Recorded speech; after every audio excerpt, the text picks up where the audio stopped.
Good morning. Thank you for joining EMI for Tea Time Live. Today we have with us Lourdes Casanova, Alec Mitchell, and Nicholas Clavijo. And today we will be talking about cryptocurrency in the emerging markets. Thank you. I hope you enjoy our conversation. Thank you very much, Tunde. And good morning, everyone. Thank you, Alec, for joining us, and Nicholas. So I had the opportunity to work with Alec in the Global Shapers Hub in Ithaca, and also enjoy all our conversations around technology. You're a technology entrepreneur in your free time, and also a connoisseur of cryptocurrencies. In spite of all our conversation, I still don't know much about it, and I have not invested, so maybe today you will convince me. But of course, cryptocurrencies are a tremendous tool, or can be a tremendous tool for emerging markets. And from all the countries, Venezuela has launched a petro cryptocurrency. So we'll discuss this dimension. So we see it as a bubble, as a speculative thing. So what is this that attracts all of us? Are cryptocurrencies here to stay? Are going to be part of the problem or part of the solution? So I wonder, Alec, if you could give us just a short introduction about cryptocurrencies, and then we'll move immediately to how they can be a tool for good, hopefully, for emerging markets. Great. So cryptocurrencies as a whole are the first decentralized asset that's been created. Many people regard it as important as the internet as far as the discovery goes. It's the first time we've had a currency that's not managed by a central entity. So cryptocurrencies are an electronic asset where a whole network of people come together and agree that that asset holds value. So we have a whole network of individuals who are all regarded as decentralized, and they all say this asset, this thing, a Bitcoin, whatever that currency is, holds value. They all make an agreement on that, and then they can exchange that value back and forth between each other. Whereas traditionally you have a bank or a central government that issues currency, and they have control over issuing more currency, revoking currency, and backing that currency up with different values. So the value of cryptocurrency is based upon trust, effectively. But we have still today about 200 nations in the world. Mm-hmm. Many of them emerging markets. So for me, that I was born in the pre-internet era, to think of a currency that is not linked to a nation is a little bit of I feel some kind of a vacuum. Mm-hmm. So what do you think? Is this going to be, can we trust it, number one, and can we envision that this will become like a currency of choice? And I'm European, so I use euros before other currencies, but euros.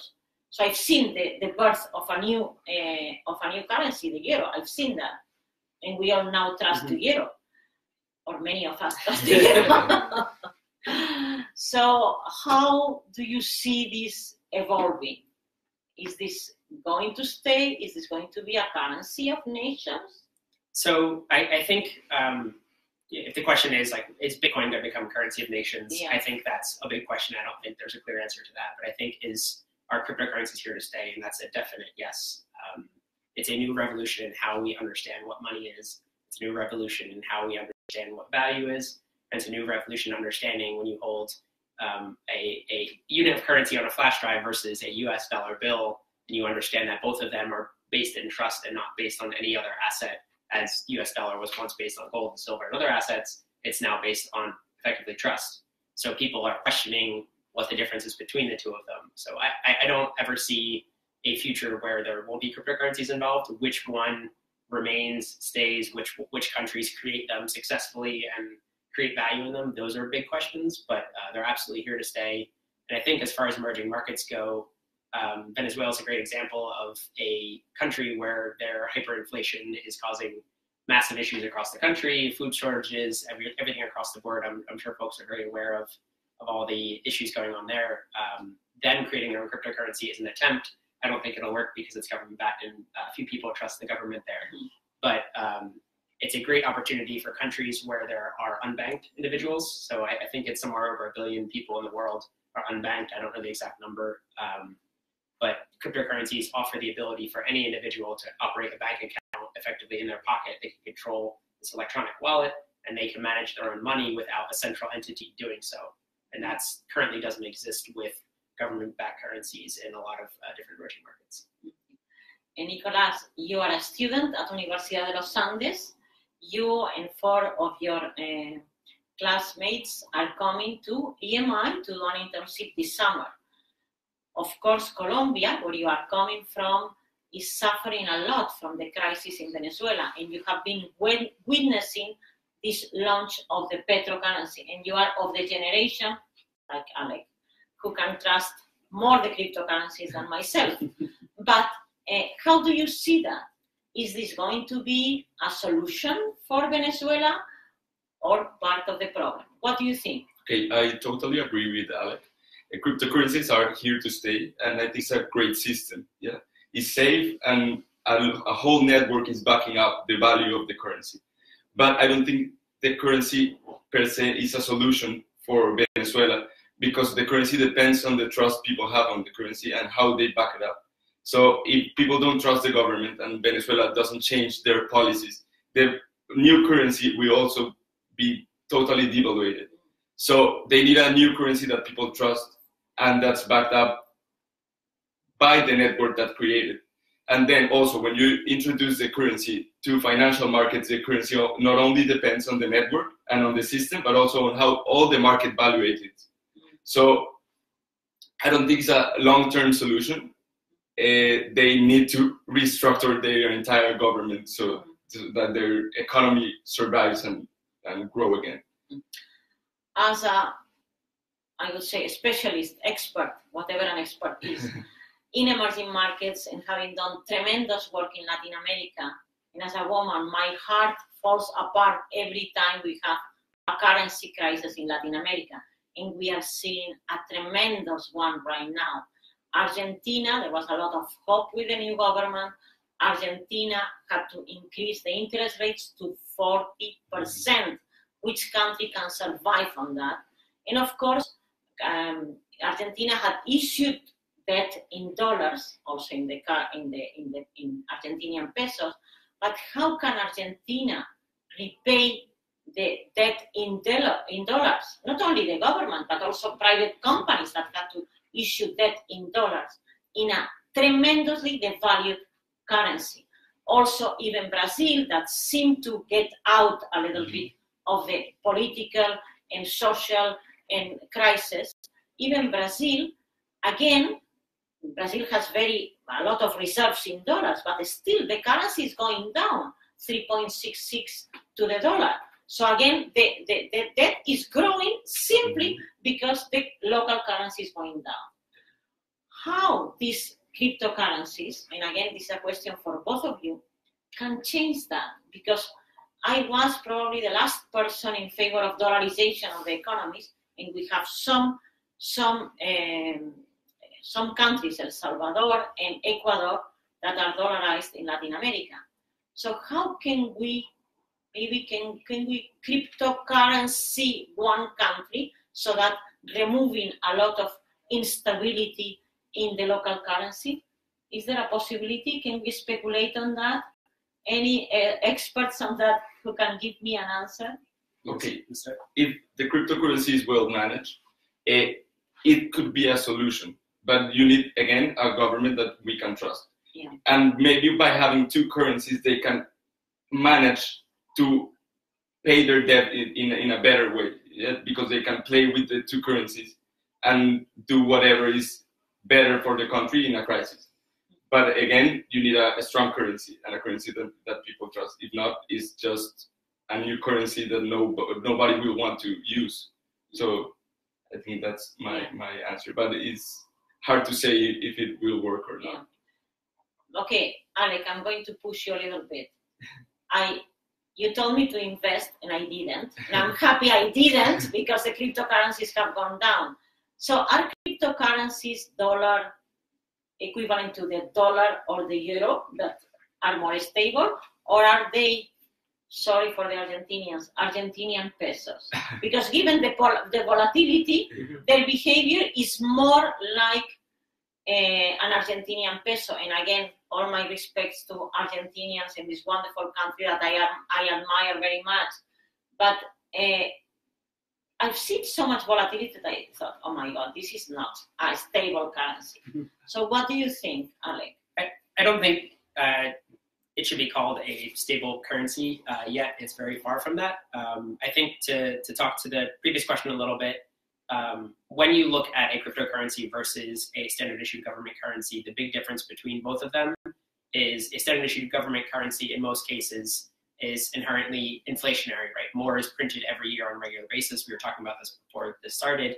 And with cryptocurrencies, in a majority of cases, Bitcoin specifically, in Bitcoin, there will only ever be 21 million Bitcoins. So there's a finite quantity that will be released or distributed to the folks that are part of this network. So that inherently prevents the currency from having these hyperinflationary issues that are happening in Venezuela and are happening in Argentina and other places around the world. And we all remember what happened in Germany and other places like that over time. So that's a big aspect of cryptocurrencies that's different, where a majority of them are inherently deflationary, which is a new concept, and I don't think anyone has a true idea of exactly how that's going to play out. Again, for me, I'm going to push you a little bit again. For me, trusting a group of unknown net citizens, how can I trust people? Okay, everything is trust. Yeah, of course. So for me, when I heard that some governments were interested into this, I thought, now I can trust. Sorry, our generation. So how do you see that? Why do I have to trust you? Yeah, I trust you. Yes. But how can I trust so many of you online that are? So I mean, Bitcoin specifically in that case, like that, it's an open source currency. So all of the development on the blockchain, all the development on the system that's a blockchain that manages Bitcoin, and that's the set of math that controls it. It's all developed on a public basis. So there's no hiding behind closed doors as to how more is created. There's no hiding behind closed doors as to who's doing what network that's operating on.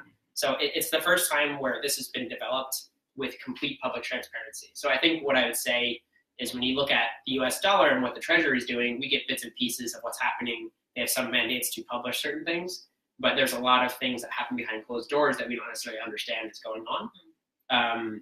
With cryptocurrencies, in many cases, it's completely created on a public, in a public eye. Everyone can have access and can look and see what's happening. So it inherently has a significant more amount of trust than I think standard currencies do.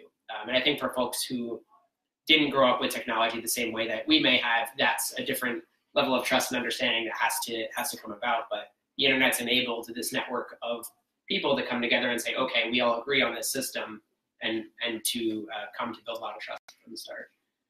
So, Nicolas, I'm going to push you also. Okay. I hope that you and we need more politicians, not only in Colombia or in Latin America, everywhere in the world. We need new ideas, new blood, we need sacrifices from your generation. So to bring new ideas. So let's say, if you were a politician, and I hope some of you from Uniande, some of you leaders, wonderful, intelligent, ethical, young generation.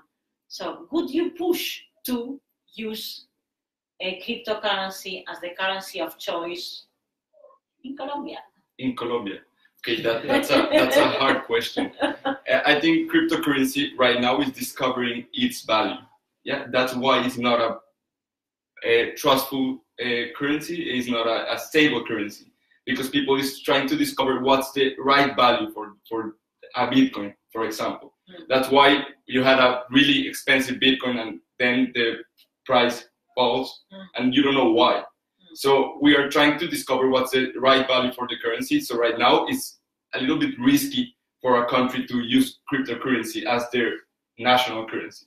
Maybe then in some years people will know how to manage these new types of currency, because it's a good idea. It's a network that its only interest is to have a exchange mechanism that is safe and it's transparent, as you said.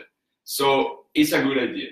But I think we need to develop the idea, and we need to see, like, to redefine the concept of value and why a coin, a price, the price is what it is. So right now we don't have the complete explanation. So I think right now it's a little bit risky for Colombia to transfer all its value to a cryptocurrency. So as I said, I saw the birth of a new currency, and that was the euro. But still today, almost more than 18 years old, 18 years since the euro was launched, only 20% of the world reserves, of the government reserves of the world, are in euros. So most of it is dollars. So de facto, the dollar is the gold value of today. But of course, now we see also the birth of the renminbi, but still the number of exchanges in renminbis, in yuans, in the Chinese currency, has not grown that much. So it takes forever for a currency to become trusted. We have seen these cryptocurrencies going really fast. And for me, that I've been witnessing so many defaults of countries because of currencies devaluations, because of this mismatch between emerging market currencies and the dollar. So because of that, of course, the dollar moves according to the interest of the US, as it should. So then the other currencies are just watching and trying to adjust. Because of that, I have a lot of hopes that your generation bring more balance in this, what I find tremendous foreign trade currencies. Foreign trading is, currency trading is a tremendous business all over the world. There are $4 trillion exchanged on a daily basis in this currency trading. So, and definitely can bankrupt, or we can bring a tremendous swings in currencies from emerging markets. So I only hope that these new cryptocurrencies bring some balance, and these tremendous swings in emerging markets currencies can be avoided, because they are, to a certain extent, unfair for the citizens of this country, who see their value of their currency gone past completely. So we need your ideas, your hard work of the new generation to bring this to fruition and to give success to these cryptocurrencies. So a last remark, and we are closing. I think Bitcoin needs, or cryptocurrencies in general, need a couple of different things before they're completely successful. The first thing, they need to be completely trusted, that they're working on that very hardly. The second thing is they need to hold a store of value that's considered stable. And I think the third and final thing that needs to happen is, when the majority of us in the US and many countries around the world swipe your credit card, few of us have any understanding of exactly what happens. Once that happens with cryptocurrencies, that level of automation and that level of acceptance, then it'll be very easy for folks to choose between a US dollar, a euro, or a cryptocurrency. I'm talking a little bit about emerging markets and crisis. I think right now we cannot trust fully the cryptocurrency, but we can use another financial mechanisms to make the situation better. So before the crisis, we can use like derivatives in order to reduce the impact of a devaluation. So right now, central banks in emerging markets can use these tools till the cryptocurrency stabilizes. Hopefully so. Thank you for the hope. A beautiful day outside, a wonderful graduation weekend here at Cornell. So thank you all. Thank you to Nicholas and Alec for their knowledge and insight. I learned a lot today. I hope you all did as well. And I hope you do your due diligence in also learning about cryptocurrency and the future of cryptocurrency in Latin America and in the world. I ask you all to please, on November 8th, mark your calendars for the EMI, the 9th annual EMI conference at Cornell Tech, Bloomberg Center. We hope you can make it. We'll be sending out invitations to everyone soon. Back to Nicholas, and to Alec, and to Laura Casanova. This will be our last Tea Time Live for the semester. We thank you all for joining us and being part of this. We look forward to you participating on the next Tea Time Live. Take care. Thank you, and have a great weekend.